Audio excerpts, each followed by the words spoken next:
Even on their bye week, the Baltimore Ravens just can't stay out of the headlines, and not for the right reasons. In what felt like a blink and you'll miss it moment, safety CJ Gardner-Johnson's short stint with the Ravens came to a dramatic and abrupt end. Just days after signing with Baltimore, both parties mutually agreed to part ways, and Gardner-Johnson wasted no time breaking his silence with a cryptic, yet composed statement. But let's be honest, this wasn't just another routine roster move.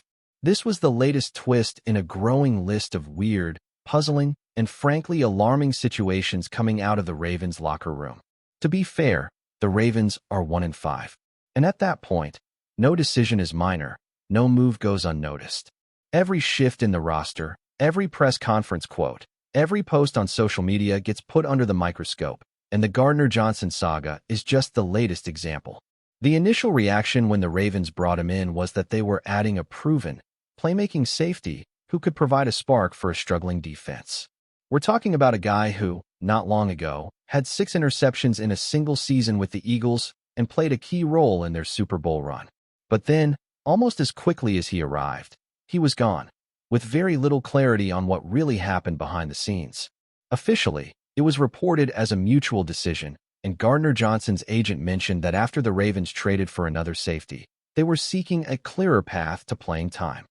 Okay, but that opens up even more questions. Did Baltimore not communicate their plan clearly? Did the trade for Alohi Gilman happen without CJ's camp knowing? Or was the writing already on the wall, and this was just a matter of time? These are the kinds of questions fans and analysts are left wondering, especially when Gardner-Johnson's own public statement was a general thank you to every team he's been a part of. No specific shade, no drama, just closure. Maybe. But here's the thing. We're seeing a pattern now. This isn't the first time in the last year the Ravens have found themselves in these weird, uncomfortable situations. Marcus Williams, Deonte Banks, Eddie Jackson, all players who, for one reason or another, were involved in strange circumstances that never really got explained. This kind of thing used to be rare in Baltimore. The Ravens have long been seen as a stable, tight-run organization, but lately it feels like they're unraveling at the seams. And that, more than anything, might be the most concerning sign of where this team stands right now. Because let's not lose sight of the big picture here. The Ravens are in a freefall. They're 1-5. The offensive line is in shambles. The defense has been underwhelming, and the supposed strengths of this team are turning into glaring weaknesses. And now, even the front office moves, the signings, the trades, the roster management, are starting to raise eyebrows. What was the plan with Gardner-Johnson? Was he a reactionary signing, a desperation move? Did they not anticipate the Gilman trade going through? Or was this just poor planning? And when you start to stack all of this on top of each other, the bad record, the locker room confusion, the inconsistent performances, and now the personnel chaos, it paints a troubling picture. One that makes you wonder if this team even knows what direction it's heading in. Even Harbaugh's usually glass-half-full attitude is starting to feel like empty optimism. And that's not to take away from what he's done for this franchise, but at some point, you have to look in the mirror and ask, has the message gotten stale? Has the leadership that once galvanized this locker room started to lose its effectiveness? And while we're on the topic of leadership, Eric DeCosta deserves a fair share of the spotlight, and not in a good way. Because it's easy to talk about cap space management and trade value and long-term planning, but what's happening on the field doesn't match that narrative. The trenches are collapsing, both the offensive and defensive lines, and the depth just isn't there. Guys who were supposed to be cornerstone pieces are either underperforming, getting injured, or already off the roster. That's not just bad luck, that's bad evaluation. And listen, nobody's saying CJ Gardner-Johnson is the savior. In fact, there were already signs that this might not be a long-term fit. He liked tweets about going back to Philly. He posted cryptic messages about protecting what's his. Even DeAndre Hopkins chimed in to show support. But that's the thing, all of it adds up. And when you step back and look at the situation from afar, it feels like the team and the player were never really on the same page. Maybe the Ravens overpromised. Maybe CJ overestimated his role. Either way, something clearly broke down, and it happened fast. Now, what does this mean for the locker room? Well, if you believe reports, CJ was fitting in well. Teammates were embracing him. He wasn't activated for Sunday's game, and that might have been the final straw. But what does that say about communication within the team? If a player of Gardner-Johnson's caliber is confused about his role just days after signing, what does that say about the internal messaging?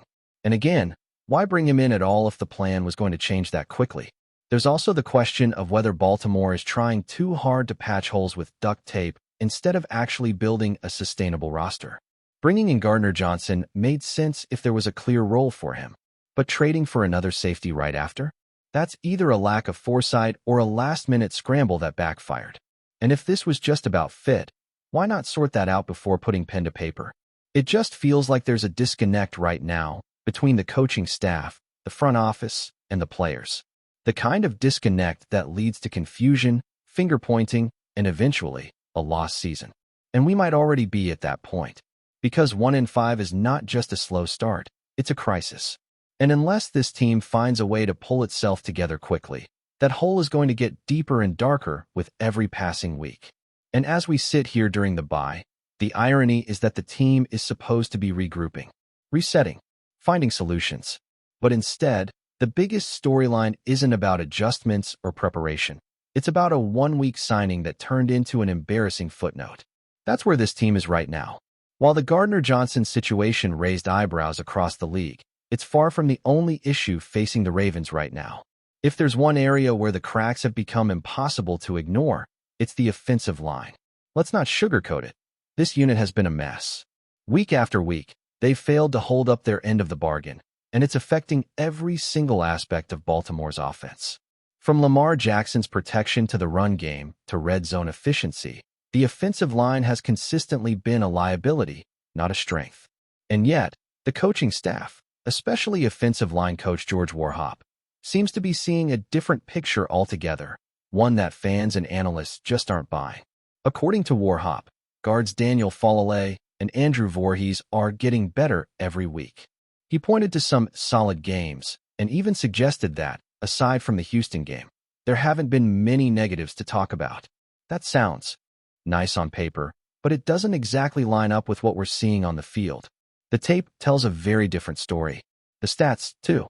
According to Pro Football Focus, Voorhees ranks 40th among guards across the league. Falale, even lower. Ronnie Stanley, once considered a franchise cornerstone, is barely scraping by among the top 25 tackles. The only real bright spot, Tyler Linderbaum at center, and even he can't do it all on his own. What we're seeing play out each week is a group of linemen who just aren't winning their matchups, especially in critical situations. Third and short, red zone snaps, goal line drives. This is when you need your offensive line to impose its will. But the Ravens? They're getting stood up, pushed back, and flat-out dominated. It's one thing to give up pressure here and there. It's the NFL. That's going to happen. But when it becomes a trend, when it becomes a pattern of collapsing pockets, blown assignments, and miscommunication, you've got a deeper problem. You've got a personnel problem, a coaching problem, maybe even a philosophy problem. And let's be real, a lot of this falls at the feet of the front office. Eric DeCosta and company banked heavily on unproven talent. Instead of bringing in seasoned veterans to compete for starting roles, they handed jobs to guys like Falale and Voorhees. Voorhees was coming off a major injury. Falale had shown flashes, but was still raw. And the only true addition to the group was Emory Jones, a rookie with upside but limited pass protection experience and a shoulder issue coming out of college. That's not competition. That's crossing your fingers and hoping it works out.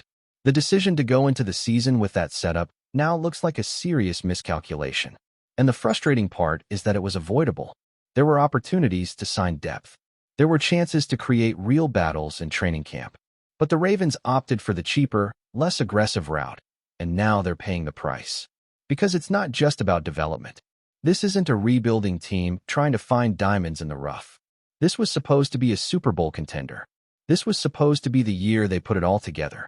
And now you're asking a group of first-year starters and second-year projects to protect your franchise quarterback while the walls are closing in. And that brings us to Lamar. Look, Lamar Jackson is no stranger to pressure. He's been carrying this team for years. Whether it was keeping John Harbaugh employed during the early days of his career or putting the offense on his back when the talent around him wasn't up to par, Lamar has always been asked to do more. And usually, he delivers. But even the most dynamic, elusive quarterback in the league can't make magic behind a broken offensive line. And when you pair that with a lack of support from your play callers and inconsistent execution from the rest of the offense, it becomes a perfect storm of frustration and underperformance. You watch the tape, and you can see Lamar trying to process everything too quickly. The protection breaks down, the timing is off, and he's either forced to take a sack or try to create something out of nothing. That's not sustainable football. That's not how you win in December and January. And when the pocket collapses as often as it has this season, it's not a matter of if Lamar gets hurt. It's when. The hits are piling up, the frustrations are mounting, and you start to wonder how long it will take before the damage becomes irreversible, physically or mentally. Meanwhile, the run game, which should be this team's bread and butter, has also taken a hit. Derrick Henry was supposed to be the missing piece. A workhorse back who could grind down defenses and take pressure off Lamar. But how is he supposed to run downhill when he's getting hit in the backfield every other snap? It's not that Henry has lost a step. It's that the offensive line isn't opening up lanes. Defensive fronts are crashing through before the play even develops. And that's on coaching. That's on execution. That's on the 5 guys up front who just aren't getting the job done. And here's the kicker. The coaching staff doesn't seem interested in making changes. John Harbaugh said that everything is on the table, but we've heard that line before. So far, there's been no shakeup, no major benchings, no aggressive moves to bring in reinforcements. Meanwhile, someone like Andrew Voorhees continues to struggle, and Daniel Falale is on the ground more than he's in position. A guy like Corey Bullock, who impressed during the preseason, continues to sit on the sidelines while the same mistakes play out on Sundays. That's not development, that's denial. You can't fix a sinking ship by pretending the water isn't rising. If the Ravens are serious about turning this season around, it has to start in the trenches. Maybe it's Bullock getting a shot. Maybe it's Emory Jones if he's finally healthy enough to contribute. But the point is, do something. Because doing nothing hasn't worked. This offensive line isn't magically going to improve just because the coaching staff believes in them. Belief doesn't block a defensive end from blowing up your quarterback. Belief doesn't convert 4th and inches at the goal line. Execution does. And execution starts with accountability. Before we dive in, don't forget to hit that subscribe button and give this video a thumbs up. Your support keeps us bringing you the latest news on the Baltimore Ravens. And hey, drop your take in the comments below. We want to hear from the flock. The NFL world is buzzing after whispers began to spread through league circles late Tuesday night. Riq Woolen, the Seattle Seahawks star cornerback, may be headed to the Baltimore Ravens. While nothing has been made official, the rumor mill has been spinning furiously, and insiders are already calling it one of the biggest defensive shakeups of the season. According to several anonymous sources close to the situation, the Ravens have been quietly pursuing Woolen for weeks, seeing him as the final piece in a secondary already stacked with talent. The phrase now echoing through Baltimore's training facility? He's closing the island. If true, that phrase might become the Ravens' new defensive mantra, a nod to Woolen's reputation as one of the league's premier lockdown corners.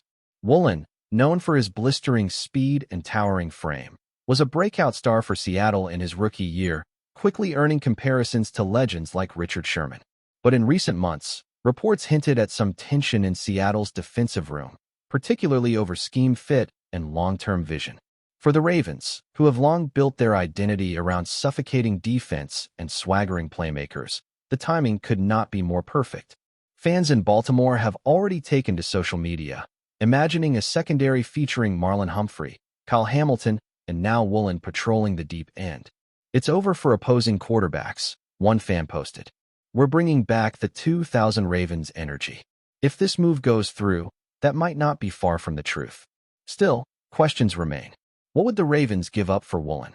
Would Seattle really part ways with such a young star?